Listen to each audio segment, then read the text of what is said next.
So, this is our 8th class on business statistics and basically 6th lecture. Ekdom primary first two lecture we have very introductory some discussions why this course is offered. আমাদের business statistics কোর্সটা textile ইঞ্জিনিয়ারিংয়ে কেন offer করা হয়েছে, এই কোর্সটা আমাদের জন্য কেন দরকার, স্ট্যাটিস্টিক্স আসলে কি, কেন লাগে, কি কাজে লাগে, রেগুলার লাইফে কেন এত গুরুত্বপূর্ণ এবং ওইটা হওয়ারও কোনো কারণ নেই, কারণ লেকচার ভিডিও আছে, you can easily get from there. So total lecture is available, that video is also available in the course group. Okay, so আমরা মিড এক্সামে ফার্স্ট ব্লক এবং সেকেন্ড দুইটা ব্লকে একটু বড়. সো সেকেন্ড ব্লকের একটা বড় পোর্শন পর্যন্ত আমরা কভার করছি এবং সেখানে বেসিক্যালি আমরা কভার করছি সেন্ট্রাল টেন্ডেন্সির যতগুলো পার্ট আছে সেগুলো পর্যন্ত আমরা শেষ করছি. Main, median, mode, these are the মানে কোর অফ স্ট্যাটিস্টিক্স, মানে হার্ট অফ স্ট্যাটিস্টিক্স. স্ট্যাটিস্টিক্সের যাত্রা শুরুই হয় এই জিনিসগুলো বোঝা দিয়ে, জানা দিয়ে, প্র্যাকটিস করা দিয়ে. So you must practice on this এবং এগুলোর উপর কারো কোনো কনফিউশন থাকলে অবশ্যই কনফিউশন দূর করতে হবে. সো আজকে আমরা যেখান থেকে আলোচনা শুরু করব সেটা হচ্ছে যে ভেরিয়েশন বা রেঞ্জ, সেখানে range, interquartile range, variance, standard deviation, এছাড়া স্কিউনেস কার্টেসিস নিয়ে ওইটা আমরা আলাদাভাবে অন্য চ্যাপ্টারে ডিসকাস করবো ইনশাল্লাহ. ওকে, সো এই জিনিসগুলো আমরা অলরেডি শেষ করছি আমাদের আগের লেকচারগুলোতে. These are available. Mean, population mean, arithmetic mean, geometric mean, weighted mean, এগুলো নিয়ে আমরা ডিসকাস করছি. যত ধরনের মিন আছে, দেন মিডিয়ান, দেন মোড. মিন মানে সহজ বাংলা হচ্ছে গড়, সেটা গাণিতিক গড় আছে, জ্যামিতিক গড় আছে, বিভিন্ন ধরনের গড় আছে, বিভিন্ন গড় বের করা আলাদা ফর্মুলা আছে. মিডিয়ান হচ্ছে মধ্যমা, জাস্ট মধ্যম পজিশনে কে আছে সেটা বের করারও উপায় আছে. আর মোড হচ্ছে ওইটার প্রাচুর্য, মানে কোনটা সবচেয়ে বেশি পরিমাণে আছে. সে ফর এক্সাম্পল আমি যদি দেখি যে একটা ক্লাসে মোটামুটি 50 জন স্টুডেন্ট জব করে, সে 50 জন স্টুডেন্টের মধ্যে 5 জন একই ফ্যাক্টরিতে জব করে, তাহলে ওই ফ্যাক্টরিতে হচ্ছে মোড, ওই ফ্যাক্টরিতে সবচেয়ে বেশি স্টুডেন্ট জব করে. আমি যদি দেখি যে একটা ক্লাসের বিভিন্ন স্টুডেন্টের ইনকাম বিভিন্ন রকম, তার মধ্যে 15 থেকে 20 হাজারের মধ্যে ইনকাম সবচেয়ে বেশি, তাহলে ওইটা হচ্ছে মোড, যে ওই জোনের মধ্যে ইয়ার সবচেয়ে বেশি. আমি যদি দেখি যে আমার ক্লাসে যতজন স্টুডেন্ট আছে তাদের মধ্যে বনানীতে স্টুডেন্ট থাকে সবচেয়ে বেশি, তাহলে বনানী হচ্ছে ওইটার মিডিয়াম জোন, যেইটাতে সবচেয়ে বেশি, ওইটা হচ্ছে মোড. এই তো এইটা হচ্ছে জাস্ট এক লাইনে একটু বললাম, যে just to give basic understanding. এগুলো নিয়ে ডিটেল আমরা কথা বলছি উইথ ভিডিও. আজকে থেকে আমরা যেটা শুরু করব সেটা হচ্ছে ডিসপারশন মানে কি, যে how much it is dispersed, এটা আসলে কতটুকু পর্যন্ত ছড়ানো, এটার ভেরিয়েশন কতটুকু আসতেছে. সে ফর এক্সাম্পল আমি যখন মিন বলতেছি, মিডিয়ান বলতেছি, মোড বলতেছি, এই প্রত্যেকটাই আসলে আমাদেরকে একটা সেন্ট্রাল ডেটা সেট সম্বন্ধে আইডিয়া দিতেছে. মানে কেন্দ্রে কে আছে বা মাঝখানে কে আছে বা এটার মিড পজিশনটা কত, সেই জিনিসগুলোই আসলে এটা ধারণা দিতেছে. একটা ক্লাসে 50 জন থাকুক, 100 জন থাকুক, ইভেন 200 জন স্টুডেন্ট থাকুক, আমি যখন বলতেছি যে এদের প্রত্যেকের গড় বয়স হচ্ছে 20, তার মানে হচ্ছে যে আমি শুধু 20 সম্বন্ধে যাইতেছি, কিন্তু সেই গড় বয়স 20 মানে কি আসলেই প্রত্যেকের বয়স 20 না. ওইটা দিয়ে কি এরকম ভাবার কোনো কারণ আছে যে ক্লাসে যতজন আছে তার মানে প্রত্যেকের বয়স 18 থেকে 22-এর মধ্যে? এরকম ভাবা যাবে? আসলে কি বাস্তবতা তা না. এইখানে 25 কেন 30ও থাকতে পারে, আবার ওইখানে 17ও থাকতে পারে. মানে ব্যাপারটা বুঝেন, যে তার মানে হচ্ছে গড় বয়স তো পাইলাম, ঠিক আছে, ওইটা গড় এটার কাছাকাছি, কিন্তু এটার কাছাকাছি মানে যে কত কাছাকাছি সেটা তো আসলে আমরা নিশ্চিত হতে পারতেছি না. তো এটা তো বয়সের ক্ষেত্রে বরং আমার কম বলতে হচ্ছে. সে ফর এক্সাম্পল ঢাকা ইউনিভার্সিটিতে আমরা যখন MBA করতেছি, তখন আমার ক্লাসে একজন ছিলেন, তিনি হচ্ছেন রিটায়ার্ড ব্রিগেডিয়ার জেনারেল, রিটায়ার্ড, তাও বেশ আগে রিটায়ার্ড. ওনার নাতি আছে, তো উনি আমার সাথে গেছে MBA করতে. তা আমি তো একটু দুষ্টু ক্যাটাগরি, আমি জিজ্ঞেসও করছি যে মানে এটা কি আপনার মরার আগে শেষ ইচ্ছা ছিল নাকি? যে তো বলতেছে যে হ্যাঁ ভাই, জায়গা মতো হাত দিছেন, আসলেই ব্যাপারটা এরকম. দেখলাম যে জীবনে অনেক কিছুই আছে কিন্তু একটা MBA নাই.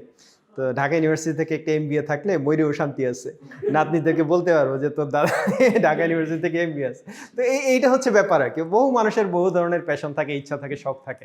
সো এই যে ব্যাপারটা, তাহলে ওইখানে গিয়ে আপনি এখন তাহলে কেমনে বলবেন? ওইখানে আমি যদি আপনার শুধু এক কথায় বলে দিই যে ওইখানে যারা MBA করে এক্সিকিউটিভ এমবিএ যারা করতেছে বা ইভিনিং এমবিএ যারা করতেছে তাদের এভারেজ বয়স আমি যদি শুধু বলি যে 30, এই কথা দিয়ে কি তাহলে ওই মানুষটাকে বোঝানো যাবে যে তাহলে কত বয়সের মানুষও সেখানে থাকতেছে? তাহলে এইখানেই হচ্ছে ব্যাপারটা। এই কারণেই ডিসপারশনটা ইম্পর্টেন্ট, যে আমার শুধু ওই সেন্ট্রাল বা মিন মিডিয়ান মোড জানলেই হইতেছে না, আমার আসলে দরকার যে এইখানে আসলে হায়েস্ট লেভেলে কে আছে, লোয়েস্ট লেভেলে কে আছে, কত দূর ছড়ানো আছে, ডাটাগুলো কতটুকু স্ক্যাটার্ড, কতটুকু ছড়ানো, ডিসপারশন কতটুকু, ভেরিয়েশন বেশি নাকি কম, কত ভেরিয়েশন আছে।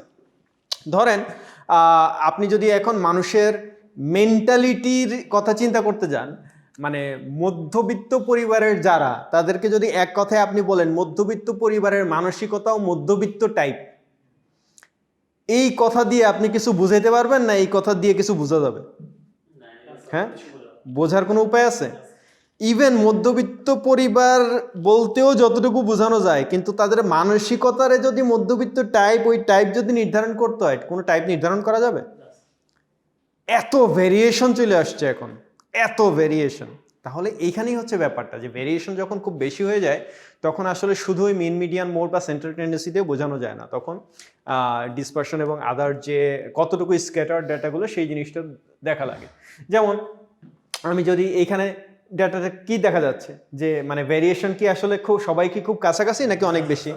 অনেক বেশি ভেরিয়েশন। এখানে কি দেখা যাচ্ছে যে এইটা এইখানে আছে, এইখানে আবার অনেকগুলো আছে, এখানে অনেকগুলো আছে। তো আমার কিন্তু যে কোনোভাবেই আপনি যদি চিন্তা করেন দেখা যাবে যে মিন আসবে এইটা, মিডিয়ান আসবে এইটা, মোড আসবে ওইটা, আপনি যখন ক্যালকুলেশন করবেন সব জায়গায় এইটা আসবে। কিন্তু শুধু ওই এই ক্যালকুলেশনটা বা এই ফিগার দিয়ে কি আমি যদি এইটুক না দেখাই, এইটুক না দেখাই, শুধু যদি এইটুক দেখাই যে এই হচ্ছে মিড পজিশন, তাহলে আপনি কখনো বুঝবেন যে এইটার ফার্স্টেও লোক আছে, লাস্টেও লোক আছে, ফার্স্টেও ডেটা আছে, লাস্টেও ডেটা আছে? আমার কথা বুঝতে পারতেছেন? মনে করেন আমি 100 জন মানুষের ইনকামের উপর ডেটা নিলাম, তো বললাম যে এভারেজ ইনকাম হচ্ছে এই 100 জন মানুষের এভারেজ ইনকাম মান্থলি 50,000 টাকা। এখন ওইখানে 5 জন আছে যাদের ইনকাম 0, বেকার। এই কথা আমি যদি বইলে না দিই তাহলে আপনি কি ভাববেন? ফার্স্টেই আপনি ভাববেন যে স্যার সব বড় লোকদের উপরে ডেটা কালেক্ট করছে, যারা বেশি বেশি ইনকাম করে শুধু তাদের উপর ডেটা কালেক্ট করছে। কিন্তু ব্যাপারটা কি সবসময় সত্যি?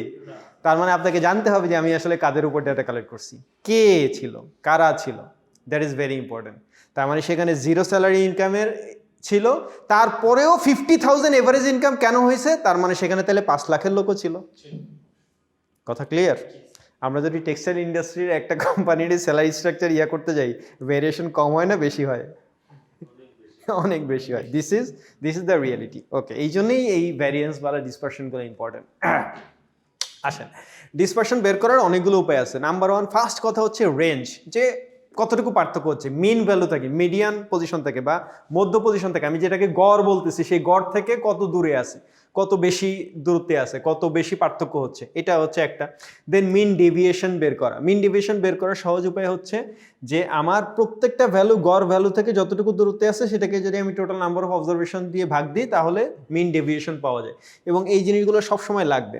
এরপরে আমাদের ভ্যারিয়েন্স অ্যান্ড স্ট্যান্ডার্ড ডেভিয়েশন আছে, যেটা হচ্ছে পপুলেশনের জন্য। পপুলেশনের জন্য ভ্যারিয়েন্স হচ্ছে এইটা, আর এটাকে যদি আপনি স্কোয়ার রুট করে দেন, এটার স্কোয়ার রুট করলে শুধু সিগমা, আর এটার স্কোয়ার, টোটাল স্কোয়ার রুট করলে এই যে এটা হচ্ছে স্ট্যান্ডার্ড ডেভিয়েশন পপুলেশনের ক্ষেত্রে, পপুলেশন স্ট্যান্ডার্ড ডেভিয়েশন, আর এটা হচ্ছে তার পপুলেশনের ভ্যারিয়েন্স। পপুলেশন কেন বলতেছি? স্যাম্পল আর পপুলেশনের পার্থক্য যদি কেউ ভুলে গিয়ে থাকেন, আবারও বলতেছি যে স্যাম্পল মানে হচ্ছে এই যে এখন এই ক্লাসে যেই কয়জন আছেন আমি যদি সবাইরে নিয়ে কাজ করি তাহলে সেটা হচ্ছে পপুলেশন। আমি যদি ক্লাস থেকে যে কোনো অল্প কয়েকজনকে নিয়ে কাজ করি সেটা হচ্ছে স্যাম্পল। সে ফর এক্সাম্পল এই ক্লাসের যত স্টুডেন্ট সবাই তো এখন প্রেজেন্ট নাই, এখন সেই ক্লাসে প্রেজেন্ট নাই তাতে কোনো সমস্যা নাই, আমি যদি যারা আছে শুধু তাদেরকে নিয়েই কাজ করি, এটা হবে স্যাম্পলিং। কিন্তু যখন আমি পপুলেশনের ডাটা নিতে যাব তখন এই ক্লাসের যতজন স্টুডেন্ট আছে সবাইকে রাখবে আমার, সবাইকে নিয়ে সবাই ডেটা নিয়ে আমি যখন কাজ করব তখন সেটা হচ্ছে পপুলেশন। এখন কথা হচ্ছে যে আমরা ম্যাক্সিমাম কেসেই যখন কাজ করি তখন আসলে আমরা কি পপুলেশন নিয়ে কাজ করি না স্যাম্পল নিয়ে কাজ করি? স্যাম্পল নিয়ে কাজ করি কারণ পপুলেশন নিয়ে কাজ করা তো এত সহজ না। আপনি যদি একটা ইন্ডাস্ট্রির কথাও চিন্তা করেন, এক এক ইন্ডাস্ট্রিতে 2000, 3000, 5000 ওয়ার্কার থাকে। 5000 ওয়ার্কারদের শিক্ষাগত যোগ্যতা বলেন, ফ্যামিলি স্ট্যাটাস বলেন, কার ফ্যামিলিতে কয়জন করে সদস্য বলেন, তার ফ্যামিলি ইনকাম বলেন, এটা যদি আপনার শুধু প্রত্যেকের কাছে যায় জিজ্ঞেস করে জানতে হয়, তাহলে তো এই এক ইন্ডাস্ট্রির ডেটা নিতে গিয়ে আপনার জীবন শেষ হয়ে যাবে। আপনি আর পুরো টেক্সটাইল সেক্টরের, বাংলাদেশের টেক্সটাইল সেক্টরের ওয়ার্কারদের লাইফস্টাইল সম্বন্ধে জানবেন কীভাবে? তাহলে ওই রিসার্চ শুরু হবে, জীবনে শেষ হবে না। তাহলে এইভাবে তো আমরা কাজ করতে পারি না, এই কারণে আমরা বেসিক্যালি স্যাম্পল নিয়ে কাজ করি। এনিওয়ে, তো স্যাম্পল এবং দুইটার জন্যই আলাদা ফর্মুলা আছে। ফর্মুলা একই রকম, জাস্ট নোটেশনটা একটু ডিফারেন্ট।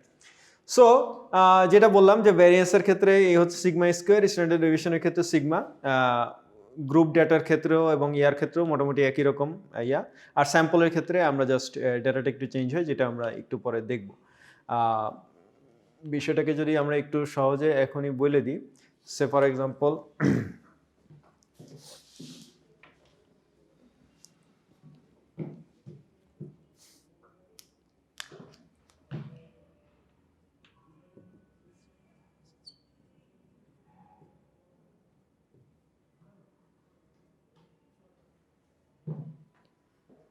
তো এইখানে আমরা যখন এই এক্স বার বলতেছি, এটা হচ্ছে, এটাই মিন করতেছে যে এভারেজ ভ্যালুটা, আর এটা হচ্ছে টোটাল নাম্বার অফ অবজারভেশন। এটা হচ্ছে প্রত্যেকটা ইন্ডিভিজুয়াল যে ভ্যালু, ইন্ডিভিজুয়াল যে ডেটাটা, সেই ডেটাটা। আচ্ছা, তো পপুলেশনের ক্ষেত্রে আমরা ইউজ করতেছি স্ট্যান্ডার্ড ডেভিয়েশন একটা বললেই, বাকিগুলো ভ্যারিয়েন্স তো জাস্ট স্কোয়ার, সেটা তখন প্রয়োজন হয় না।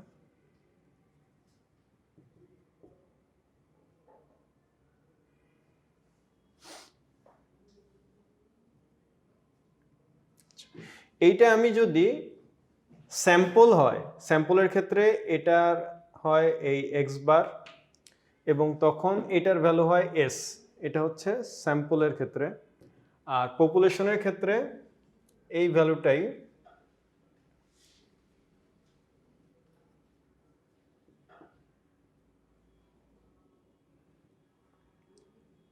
আর হচ্ছে সিগমা।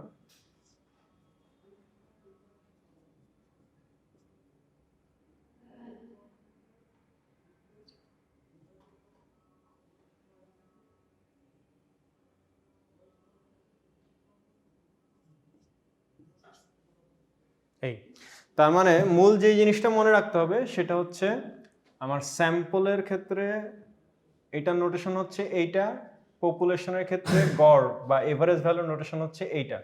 এটা হচ্ছে স্যাম্পল মিন, এটা হচ্ছে পপুলেশন মিন। আর স্যাম্পলের ক্ষেত্রে স্ট্যান্ডার্ড ডেভিয়েশন, এটাকে আমরা প্রকাশ করতেছি এস দিয়ে, আর পপুলেশনের ক্ষেত্রে স্ট্যান্ডার্ড ডেভিয়েশন, এটাকে আমরা প্রকাশ করতেছি সিগমা দিয়ে। এই আর বাকি সব অলমোস্ট একই রকম, সূত্র টুত্র ইয়াটিও সব একই রকম। আচ্ছা, তো এই জিনিসটা খেয়াল রাখতে হবে যে স্যাম্পলের মিন হচ্ছে এক্স বার, পপুলেশনের মিন হচ্ছে মিউ। স্যাম্পলের স্ট্যান্ডার্ড ডেভিয়েশন হচ্ছে এস দিয়ে ডেনোট করতেছি, প্রকাশ করতেছি, পপুলেশনের স্ট্যান্ডার্ড ডেভিয়েশন সিগমা দিয়ে ডেনোট করতেছি। আরও আসবে, উদাহরণ আসবে, তখন আরও ক্লিয়ার হয়ে যাবে, জাস্ট আগে থেকে একটু দেখা রাখলাম। আচ্ছা, এবার আসেন বের করি আমরা প্রত্যেকটা। সে ফর এক্সাম্পল রেঞ্জ কীভাবে বের করে? জাস্ট পার্থক্য। আমি যদি বলি যে the number of occupation sold at স্টারবাক্সের নাম আপনারা শুনছেন, Starbucks coffee, world wide renowned একটা কফি, মোটামুটি ওয়ার্ল্ডের ইন্টারন্যাশনাল সব এয়ারপোর্টে স্টারবাক্স থাকে। So at Starbucks location at the Orange Country Airport between 4 to 7 p.m. for a sample of 5 days last year, where এত determine the mean deviation for the number of cupcakes sold. যে একটা এয়ারপোর্টে তারা বলতেছে যে কোনো একদিনে 4টা থেকে 7টার মধ্যে গত 5 দিনে আমার কতটুকু সোল্ড হয়েছে সেটার একটা ডেটা। তাহলে এখন আমি জাস্ট জানতে চাইছি যে রেঞ্জ কত। তো ডেটার রেঞ্জ কীভাবে বের করে? রেঞ্জ বের করার উপায় হচ্ছে highest value minus lowest value. তো এখানে লার্জেস্ট ভ্যালু কত ছিল? 80, আর একদম স্মলেস্ট ভ্যালু কত? 20। তাহলে ভ্যারিয়েশন হচ্ছে 60। তার মানে 60 ভ্যারিয়েশন পাওয়া গেছে। তার মানে আপনি যদি চিন্তা করে দেখেন যে জাস্ট কফি সেল হয়েছে গত 5 দিনে এই 3 ঘন্টার মধ্যে, সেই 3 ঘন্টার মধ্যে 5 দিনের সেলের ক্ষেত্রে একদিন 20, একদিন 40, একদিন 50, একদিন 60, একদিন 80। তার মানে এভারেজ আপনি যখন করতে যাবেন তখন বুঝবেন যে আচ্ছা ঠিক আছে এভারেজ কিন্তু আসলে কিন্তু অনেক পার্থক্য ছিল। কোনোদিন অনেক বেশি হয়েছে, কোনোদিন অনেক কম হয়েছে। কারণ টাইমের সাথে হয়তো ওই দিন ওই সময় অনেকগুলো ফ্লাইট এসে নামছে, অনেক কাস্টমার একই সাথে বেশি হয়ে গেছে, বেশি বেশি আসছে, আর আরেক দিন হয়তো ওই টাইমে কোনো ফ্লাইট ল্যান্ড করে না, হয়তো ফ্লাইট রেগুলার যেটা থাকে হয়তো ডিলে হয়েছে বা কাস্টমার কম ছিল। সো এরকম অনেক কারণ থাকতে পারে। সো এই হচ্ছে জাস্ট রেঞ্জ। আচ্ছা, এরপরে আসি মিন ডেভিয়েশন। সো মিন ডেভিয়েশন এই একই জিনিসের জন্য এখন আমরা যখন মিন ডেভিয়েশন বের করতে যাব, তো মিন ডেভিয়েশনের ফর্মুলা তো আমার দেওয়াই আছে, কারণ এখানে আমরা যেটা নিছি এটা কি আসলে পপুলেশনের ডেটা নিছি? আমরা জাস্ট যে কোনো 5 দিনের গত মানে এনি 5 দিনের এই 3 ঘন্টার ডেটা নিতেছে, এটা তো পপুলেশন ডেটা না, স্যাম্পল ডেটা। তাহলে স্যাম্পল ডেটার জন্য আমার মিন ডেভিয়েশনের ফর্মুলা হচ্ছে এইটা। তাহলে x minus x bar by n, এই এনটা কি? এই এনটা হচ্ছে টোটাল আমি কয়টা ডেটা নিয়ে কাজ করতেছি, টোটাল নাম্বার অফ অবজারভেশনের সংখ্যা। আমার ডেটা কয়টা? 5টা ডেটা না? এখানে কয়টা ডেটা? 5টা ডেটা। এটা হচ্ছে এন। আমার এক্স মাইনাস এক্স বার, এই এক্সটা হচ্ছে x1 হচ্ছে a, x2, x3, x4, x5, তার মানে প্রত্যেকটা ভ্যালু হচ্ছে x, x1, x2, x3, x4, x5 এরকম। আর x বার কি? x বার হচ্ছে সেই মিন, গড়, গড় হইলে যা আসে। আচ্ছা ঠিক আছে, তাহলে এখন আপনি যখন এইটা করতেছেন, আমরা তো খুব সিম্পলি বুঝতে পারতেছি যে 20, 40, 50, 60, 40, ঠিক আছে। এটাকে যখন আপনি যদি জাস্ট অ্যারিথমেটিক মিনও করেন,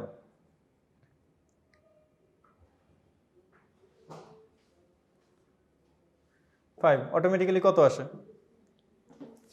ঠিক আছে, এই হচ্ছে এক্স বার, এটা হচ্ছে গড়, এই গড় আপনি পেলেন এক্স বার। তাহলে এই যে এক্স বার, তাহলে সেই এক্স বার ফর্মুলায় আমার কি আছে? X minus x bar by N summation of X minus x bar. তাহলে প্রত্যেকটার এটা হচ্ছে X one minus x bar, X two minus x bar, X three minus x bar. প্রত্যেকটার আপনি যখন এক্স মাইনাস এক্স বারের ভ্যালুটা বের করলেন, এই ভ্যালুটা বের করে আমি যখন যোগ দিব, যোগ দিলে কত আসতেছে? 80। এই সামেশন মানে কি? যোগ না? তাহলে summation of X minus x bar আপনি তাহলে কত পেলেন? 80, আর নিচে আছে 5, তাহলে মিন ডেভিয়েশন কত বেরিয়ে এলো? 16। কারো বুঝতে সমস্যা আছে কিনা? আরো সহজে বুঝেন, মনে করেন যে কোনো একটা জিনিসের ডেটা, মনে করেন একটা ডেটা হচ্ছে 2, 4, 6, 8, 10, এই 5টা ডেটা। তাহলে এই 5টা ডেটা মানে হচ্ছে total number of observation. N এর মান কত? এন এন এর মান 5। এখানে টোটাল 5টা ডেটা, এন এর মান 5। এখানে যদি আরো 2টা ডেটা থাকতো তাহলে এন এর মান কত হইতো? 7।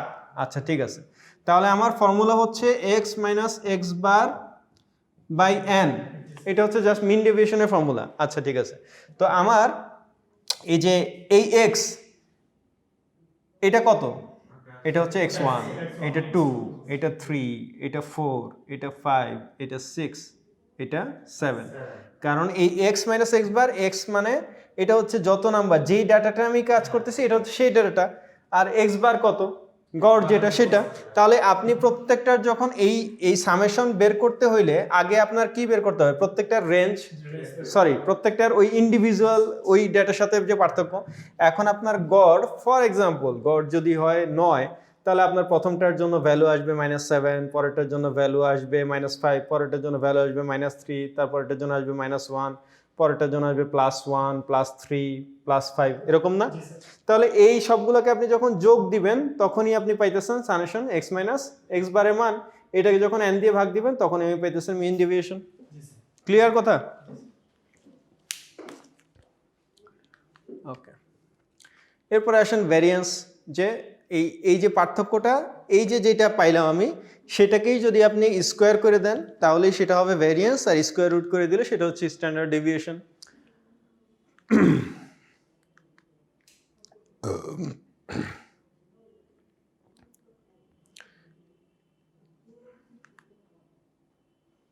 যেমন আমরা ঠিক একটা ডাটার জন্য যদি ভ্যারিয়েন্স স্ট্যান্ডার্ড ডেভিয়েশন বের করে দেখাই, দেখা গেল যে এই 5টা ডেটা আছে এবং 5টা ডেটা কিসের? The number of traffic citations issued during the last 5 months in Beaufort County, South Carolina এত। What is the population variance? তার মানে হচ্ছে গত 5 মাসের সাউথ ক্যালিফোর্নিয়ার একটা শহরে আমার ট্রাফিক সাইটেশনের ডাটা ছিল এত, তাহলে পপুলেশন ভ্যারিয়েন্স কত? এখানে বইলেই দিছে পপুলেশন ভ্যারিয়েন্স, ঠিক আছে। তার মানে এটা স্যাম্পল ডেটা না, পপুলেশনের ডেটা। তো পপুলেশন আর স্যাম্পল ডেটার মধ্যে পার্থক্য কি? শুধু ওই সংকেতে পার্থক্য, আর তো কোনো পার্থক্য নেই। তাহলে দেখেন আমি কি করতেছি, যেখানে x minus x bar use করতাম সেখানে just x minus mu use করতেছি, কারণ এখানে মিন হচ্ছে মিউ, স্যাম্পল হইলে এক্স বার আর পপুলেশন হইলে মিউ।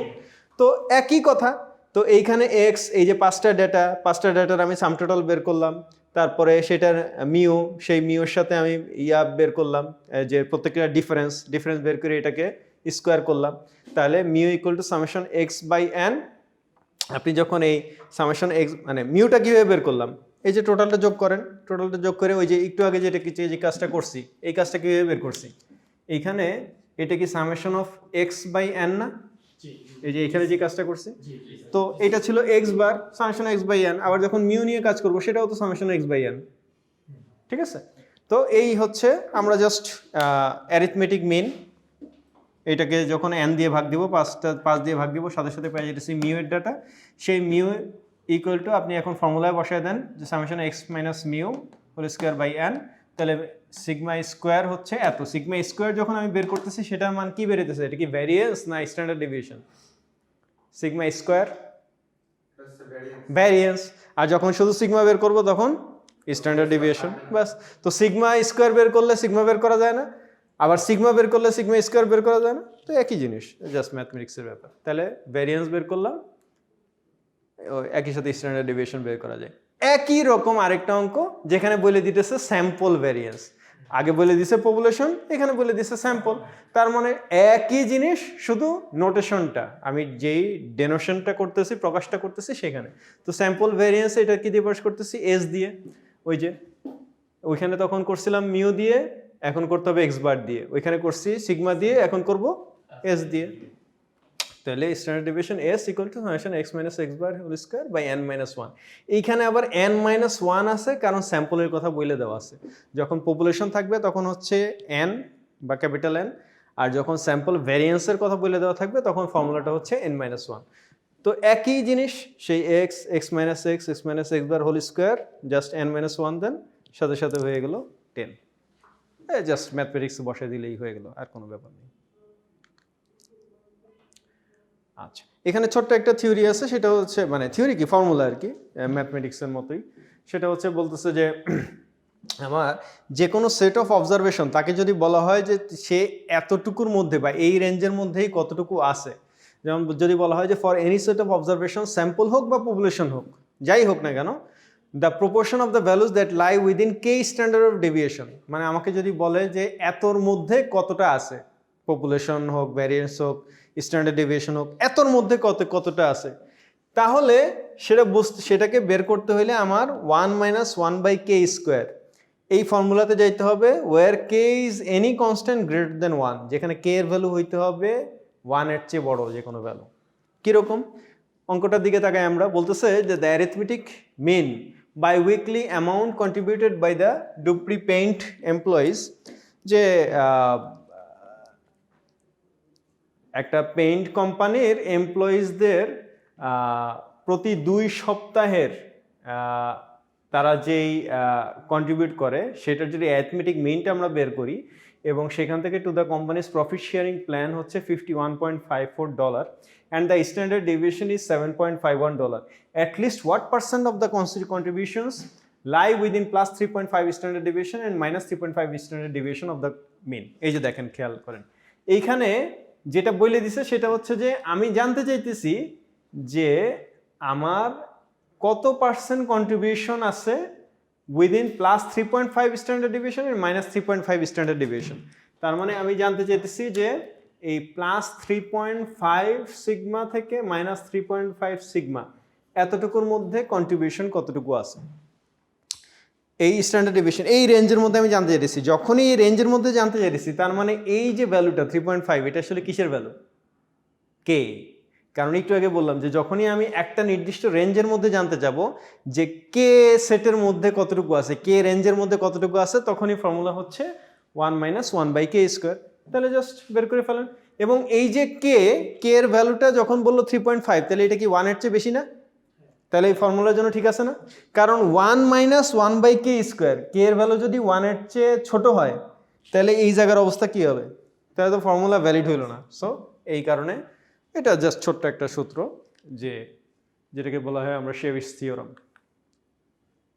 আচ্ছা, অ্যারিথমেটিক মিনে আমরা এর আগে অনেকগুলো আলাপ করছি আমরা অ্যারিথমেটিক মিন বের করা বা ইয়া করা এবং সহজ হিসাব হচ্ছে summation x by n just total যোগ করে নাম্বার অফ অবজারভেশন দিয়ে ভাগ দেওয়া সেই জিনিসটা তো আসি তো অ্যারিথমেটিক মিন ফর গ্রুপ ডেটার এক্সাম্পল জাস্ট আরেকটা এক্সাম্পল আমরা দেখি যেখানে জাস্ট একটা কোম্পানির সেলিং প্রাইস মানে যে কোনো সেলসের ডেটা দেওয়া হচ্ছে যে তাদের 15 থেকে 18,000 এই সেলসের ফ্রিকোয়েন্সি ছিল ফর এক্সাম্পল একটা মাসে 18 থেকে 21,000 এই সেলসের ফ্রিকোয়েন্সি ছিল 23 মানে আমরা যদি ইয়ার কথাই চিন্তা করি মানে ধরা যাক একটা টিভি কোম্পানি তো টিভি কোম্পানির আমরা যদি সেলসের কথা চিন্তা করি যে গত মাসে এই টিভি কোম্পানির টিভিগুলোর মধ্যে 15 থেকে 18,000 টাকার টিভি সেলস হয়েছে কয়টা 18 থেকে 21-এর মধ্যে সেল হয়েছে কয়টা 21 থেকে 24-এর মধ্যে সেল হয়েছে কয়টা have you got the point তাহলে সেই সেলের নাম্বারটা হচ্ছে এইটা তাহলে তাহলে ওই মাসে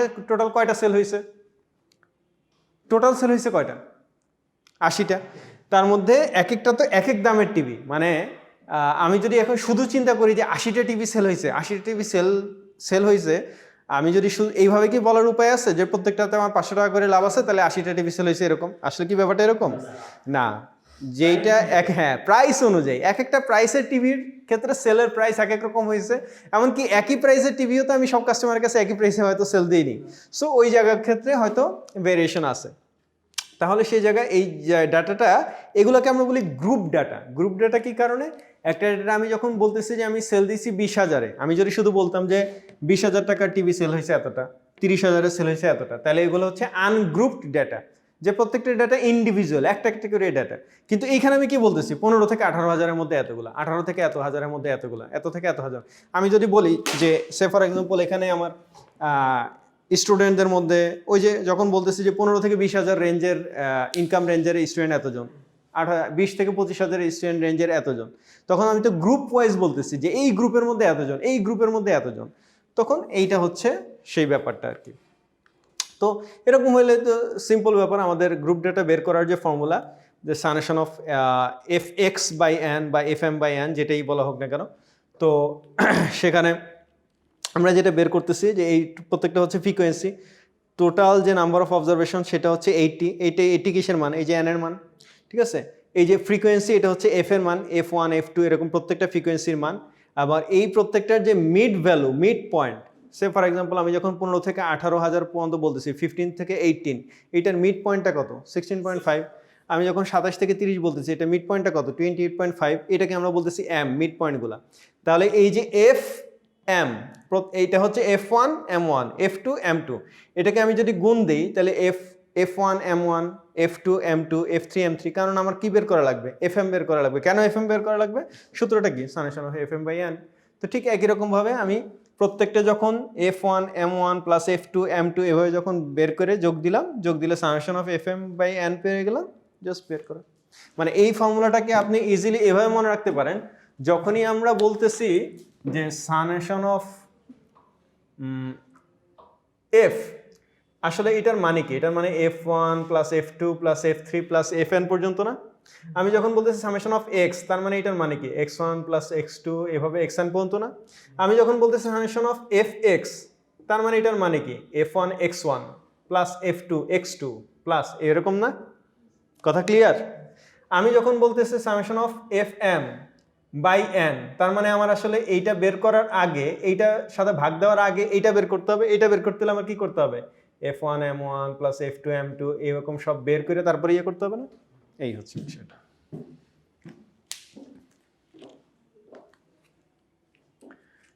সো এরপরে তো এইটা যদি আমি বের করতে পারি এরপরে স্ট্যান্ডার্ড ডেভিয়েশন বের করা তো কোনো ঘটনাই না জাস্ট ওই যে আগের মতো আমি প্রত্যেকটার জন্য ডিফারেন্সটা বের করে স্কোয়ার করলাম তারপরে স্কোয়ার রুট করে দিলেই n-1 দিলেই স্ট্যান্ডার্ড ডেভিয়েশন বের হয়ে গেল গ্রুপ ডেটার জন্য এবং এটা যেহেতু স্যাম্পল নিয়ে কাজ করতেছি এই কারণে ফর্মুলাতে ওইটা এই যে এস হচ্ছে কখন ইউজ করতেছি স্যাম্পল স্ট্যান্ডার্ড ডেভিয়েশনের জন্য নাহলে তো সিগমা ইউজ করতাম হ্যাঁ একই রকমভাবে গ্রুপ ডেটা যখন হইলো ওইটারই মানে আরেকটু অ্যাডভান্স যে m-x হোল স্কোয়ার করে আলাদা আলাদাভাবে দেখাইলো যে summation of m-x square by n-1 just এক্সাম্পলে বসানো আচ্ছা, আমরা জাস্ট দুই একটা ইয়ার কথা বলে দিই যেগুলা স্ক্যাটার ডায়াগ্রাম বা ডট প্লটের ক্ষেত্রে। ডট প্লট কাকে বলা হয়, যে আমি যেই ডেটাগুলো পাচ্ছি সেটাকে যদি জাস্ট ডট প্লট ডায়াগ্রাম আকারে ডট প্লট আকারে বসায় দিই তাহলে সেই জিনিসটা, যেমন আমার যদি এরকম হয় যে একটা ফোর্ড জিপ কোম্পানির তাদের ডেটা হচ্ছে reported below are the number of vehicles sold in the last 24 months at Smith Ford Mercury Jeep in Pennsylvania. পেনসিলভেনিয়াতে গত 2 বছরে আমার টোটাল কত গাড়ি সোল্ড হয়েছে সেইটার ডেটা। আবার ওহিওতে হোন্ডা কোম্পানির কতগুলো গাড়ি সোল্ড হয়েছে সেটার ডেটা। তো সেই ডেটা নিয়ে আমি যদি এখন ডট প্লট ডায়াগ্রামে, আচ্ছা এক্সাম্পলটা বোধহয় স্লাইডটা মিসিং, জাস্ট এই যে এটাই করা হয়েছে যে জাস্ট আমি বসায় দিছি সিরিয়াল ওয়াইজ, জাস্ট এই ডট মানে জিনিসগুলোকে যেভাবে বসানো হয়েছে সেটাকে যদি আমি প্লট আকারে ডট আকারে বসাই দিই, ডট আকারে বসাই দিলে কি পাবো, সে ফর এক্সাম্পল একটু আগে যেরকম আমরা বলতেছিলাম যে ওই যে এর আগেও কিছু ফিগার আমরা দেখছি যে আমরা যখন বসাইতেছি তখন যদি ডেটা সেট এরকম দেখা যায় যে এই এই এই এই এই এই এই, তার মানে কি বুঝবো আমরা যে তাদের মধ্যে ভেরিয়েশন কম না বেশি? এই ডেটা সেট দিয়ে কি বুঝাইতেছে? ভেরিয়েশন কম। কিন্তু আমি যদি এখন এরকম দেখাই তার মানে সব জায়গায় আছে, সব জায়গায় ছড়াই ছিটে আছে, তার মানে উপরে নিচে অনেক দূরে দূরে আছে, অনেক জায়গায় ছড়াই ছিটে। এই জিনিসটাই জাস্ট ডট প্লট আকারে আমরা ইজিলি তখন ফিগার দিয়েই বুঝতে পারি যে ভেরিয়েশনটা কম নাকি বেশি। কোয়ার্টাইলস, ডেসাইলস, পার্সেন্টেজ এগুলো নিয়ে আমরা কথা বলছি, প্রত্যেকটা জিনিসের পার্সেন্টেজ বের করা এবং সেগুলোর নিয়ে এগুলো নিয়ে ডিটেল এর আগে কথা হয়েছে। সো আগের লেকচারে এগুলোর ডিটেলস আছে। পার্সেন্টেজে জাস্ট একটা এক্সাম্পল দিয়ে হয়তো শেষ করে দিচ্ছি আমরা। সেটা হচ্ছে যে জাস্ট বলা হচ্ছে যে একটা 15টা ব্রোকার কোম্পানির তাদের লাস্ট মান্থের আর্নিংয়ের স্যাম্পল দেওয়া আছে, কমিশনিং। সো বলা হয়েছে যে মিডিয়ান কত হবে, ফার্স্ট কোয়ার্টাইল কত হবে, থার্ড কোয়ার্টাইল কত হবে। এই যে কোয়ার্টাইল, আমরা যে কোয়ার্টার বলি না, first quarter, second quarter, third quarter, কীভাবে বলি? কোয়ার্টার মানে কি? কোয়ার্টার সেঞ্চুরি মানে কি? আরো সহজে আসেন, যেগুলো দিয়ে ভালো বুঝবেন সেগুলোতে। কোয়ার্টার সেঞ্চুরি মানে কি? 50-র অর্ধেক 25। 25 মানে কি? 1/4। সেঞ্চুরি কি? সেঞ্চুরি তো হচ্ছে স্ট্যান্ডার্ড। মানে কেন আমি সেঞ্চুরিকে এরপরে বলতেছি হাফ সেঞ্চুরি, এরপরে বলতেছি কোয়ার্টার সেঞ্চুরি, এরপরে বলতেছি কোয়ার্টার টু সেঞ্চুরি। যখন আমি বলতেছি সেঞ্চুরি তার মানে 100, তার মানে যখন বলতেছি হাফ সেঞ্চুরি তার মানে এর অর্ধেক 50, যখন বলতেছি কোয়ার্টার সেঞ্চুরি তার মানে এর 4/এর 1/, 25, যখন বলতেছি অনলি কোয়ার্টার টু সেঞ্চুরি বা 3/4 বা 3 কোয়ার্টার তার মানে কত হয়েছে? 75, তার মানে 4/3 হয়েছে। তার মানে এইটাই তো মূল যে ভ্যালুটা, সেই ভ্যালুটার সাপেক্ষে আমরা যখন তাকে 4-এর ভাগে করতেছি যে 1/4, 2/4 বা হাফ, 3/4 বা টোটাল ভ্যালুটা 1 বা 4/4 মানেই তো 1। তো টোটাল পার্সেন্টেজটা যখন ওইভাবে ক্যালকুলেট করতেছি সেটাই হচ্ছে কোয়ার্টাইল। তো কোয়ার্টাইল এই কারণে ফার্স্ট কোয়ার্টাইল মানেই হচ্ছে 1/4, সেকেন্ড কোয়ার্টাইল মানেই হচ্ছে হাফ, থার্ড কোয়ার্টাইল মানেই হচ্ছে 3/4, আর ফোর্থ কোয়ার্টাইল মানে তো পুরো 100%। সো একটা পার্সেন্টেজ যখন আমাকে বলা হয় যে এটার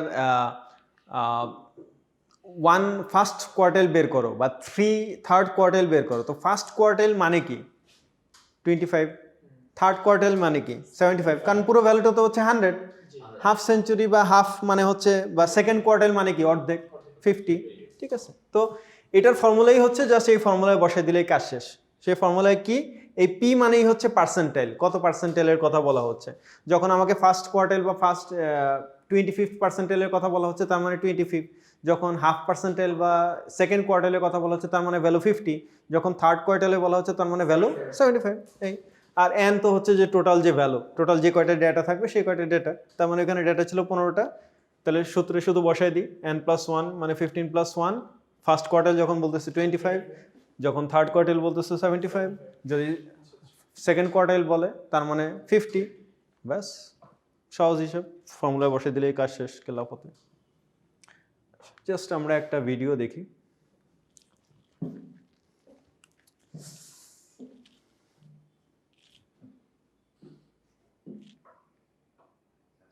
There were 50 questions on the math test, and the next day everyone got their scores back. To look at percentiles, we have to numerically order the data. If I ask you what the 50th percentile is, all you would have to do is find the median. The 50th percentile means that 50% of the data points are as small or smaller. It is important that you include the as small part of the sentence because to the left of the median, we see another number that is equal to the value of the median. If I had only said that 50% of the data points are smaller, then this would be wrong because 35 is obviously not smaller than 35. In contrast, we can say that the 50th percentile also refers to 50% of the data points being as large or larger. In this regard, Q1 and Q3 are also described as percentiles. For example, the third quartile is also known as the 75th percentile. The 75th percentile is a value in which 75% of the data points are as small or smaller, and 25% of the data points are as large or larger. In other words, if someone scored in the 75th percentile, you can say that they beat 75% of the class. Do not confuse percentage with percentile. For example, we see that this person scored a 31 on the test, which is equal to 62%. This does not mean he scored in the 62nd percentile. In fact, this person is roughly in the 23rd percentile. আচ্ছা, এই যে যতটুকু বললো ততটুকু বুঝতে পারছেন কিনা? আবার যাচ্ছি।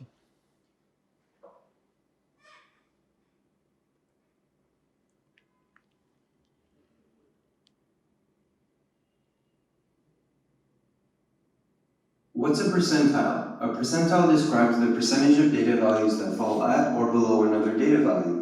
So suppose we had a class of 15 students who took a math test. There were 50 questions on the math test, and the next day everyone got their scores back. To look at percentiles, we have to numerically order the data. If I ask you what the 50th percentile is, all you would have to do is find the median. The 50th percentile means that 50% of the data points are as small or smaller. It is important that you include the as small part of the sentence because to the left of the median, we see another number that is equal to the value of the median. If I had only said that 50% of the data points are smaller, then this would be wrong because 35 is obviously not smaller than 35. In contrast, we can say that the 50th percentile also refers to 50% of the data points being as large or larger. In this regard, Q1 and Q3 are also described as percentiles. For example, the third quartile is also known as the 75th percentile. The 75th percentile is a value in which 75% of the data points are as small or smaller, and 25% of the data points are as large or larger. In other words, if someone scored in the 75th percentile, you can say that they beat 75% of the class. Do not confuse percentage with percentile. For example, we see that this person scored a 31 on the test, which is equal to 62%. This does not mean he scored in the 62nd percentile. দেখেন ঘটনাটা, মানে মূল ব্যাপারটা কি হয়েছে, একটা ক্লাসে 15 জন স্টুডেন্টের ক্লাস টেস্ট নেওয়া হয়েছে, 50 মার্কের টেস্ট নেওয়া হয়েছে। সেই 50 মার্কের টেস্টের মধ্যে তারা এক একজন এক এক রকমের নাম্বার পাইছে। এখন আমরা যখন পার্সেন্টেজ ক্যালকুলেট করি তখন কীভাবে পার্সেন্টেজ ক্যালকুলেট করি? যে ফর এক্সাম্পল 50-এর মধ্যে কেউ 20 মার্কস পাইছে, সে কত পার্সেন্ট মার্কস পাইছে? 40%। 25 মার্কস পাইছে, কত পার্সেন্ট পাইছে? 50-এর মধ্যে 25, 50% মার্কস পাইছে। কেউ যখন 40% মার্কস পাইছে, 40 মার্কস পাইছে 50-এ, তার মানে 80% মার্কস পাইছে। কিন্তু এইটা কিন্তু পার্সেন্টাইল না। পার্সেন্টাইল হচ্ছে ক্লাসে যারা যত মার্কস পাইছে, মার্কসের উপরে ফার্স্ট কোয়ার্টাইলে কে আছে, সেকেন্ড কোয়ার্টাইলে কে আছে, থার্ড কোয়ার্টাইলে কে আছে। অনেকটা আমাদের গ্রেডিংয়ের মতো, যে এ প্লাস গ্রেড কয়জন পাইছে, এ গ্রেড কয়জন পাইছে, বি গ্রেড কয়জন পাইছে। ধরেন একটা ক্লাসে যখন আমাদের একটা কোর্সে 100 মার্কসের পরীক্ষা হয়, 100 মার্কসের পরীক্ষায় সব স্টুডেন্টদের মার্কস পাওয়ার গড় করে আমি যদি বলি যে গড়ে প্রত্যেকে 60 মার্কস পাইছে, এই 60 মার্কস দিয়ে কি কোনোদিন বোঝানো সম্ভব যে এ প্লাস কয়জন পাইছে, এ কয়জন পাইছে, বি কয়জন পাইছে, ফেল কয়জন করছে? কথা বুঝতে পারতেছেন? কিন্তু পার্সেন্টাইল দিয়ে আরেকটু কাছাকাছি বোঝানো সম্ভব। পার্সেন্টাইল দিয়ে বোঝানো সম্ভব যে ফার্স্ট কোয়ার্টাইলে কারা আছে, সেকেন্ড কোয়ার্টাইলে কারা আছে, থার্ড কোয়ার্টাইলে কারা আছে, ফোর্থ কোয়ার্টাইলে কারা আছে। কীরকম? তার মানে হচ্ছে যে টপ 25% কারা, মানে টপ 25%-এ কারা আছে, 75+ এই রেঞ্জে কারা আছে। তো 75+ মানে কি? আমার এ এবং এ প্লাস গ্রেডে কারা আছে।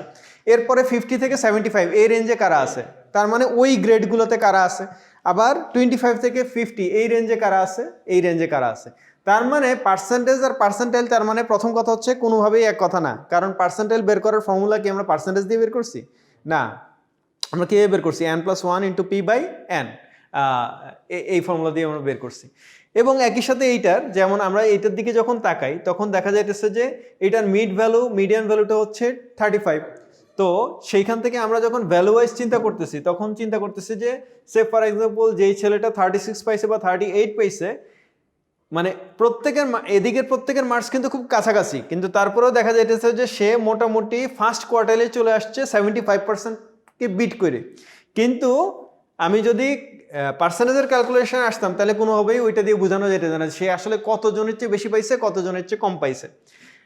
31 যে পাইছে তারে এখানে দেখা যাইতেছে যে এইখানে সে আছে একেবারে থার্ড কোয়ার্টাইলে, একদম শেষ লেজে আছে, অথচ তার মার্কস কি আসলে কম, মার্কস হিসেবে সে তো পাইছে 62%, কিন্তু পার্সেন্টাইলে কমে গেছে। তার মানে ক্লাসে খারাপ ছাত্র আছে একেবারে হাতে কোনো 2-1 জন, যারা খারাপ একটু বেশি খারাপ, কিন্তু এদিকে সিরিয়াস কম্পিটিশন। কথা বোঝা গেছে, হাড্ডাহাড্ডি লড়াই। তাহলে এই জায়গাটাতে এসে রিয়েল ভ্যালুর কারণে আমার ডেটা সেটে চেঞ্জ এসে যেতেছে, পার্সেন্টাইলে চেঞ্জ এসে যেতেছে। This person is roughly in the 23rd percentile.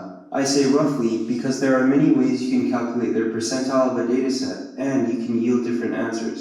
But for the specifics of the course you are studying, you will not need to know that.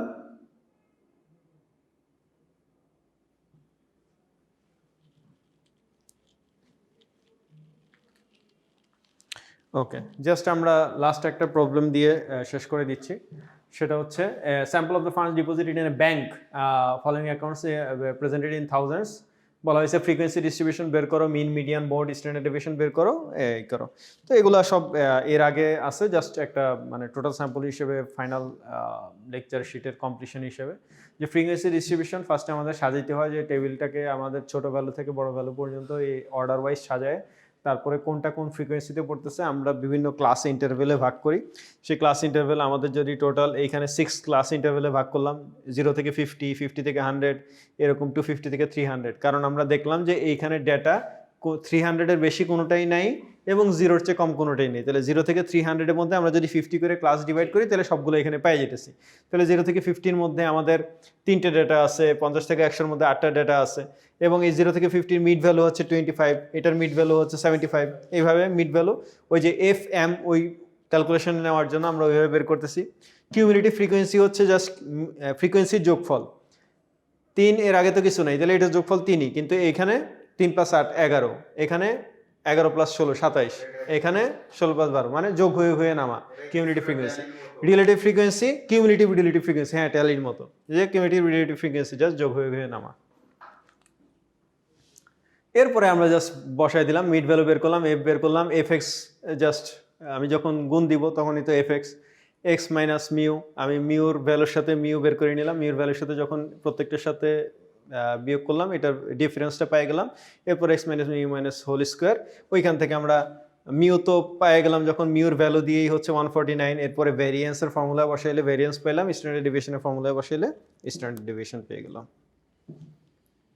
Any questions? R median পজিশনটা এখানে group ডেটার ক্ষেত্রে median position বের করার formula হচ্ছে এইটা, মিডিয়ানের position এবং মিডিয়ানের value n+1/2, এবং সেটার যে ফর্মুলাটা এগুলো আগেও ডিসকাস করছি, জাস্ট আগের এক্সাম্পলগুলোর সাথে মিলে একটু চেক করলেই বোঝা যাবে। So that's all about this chapter.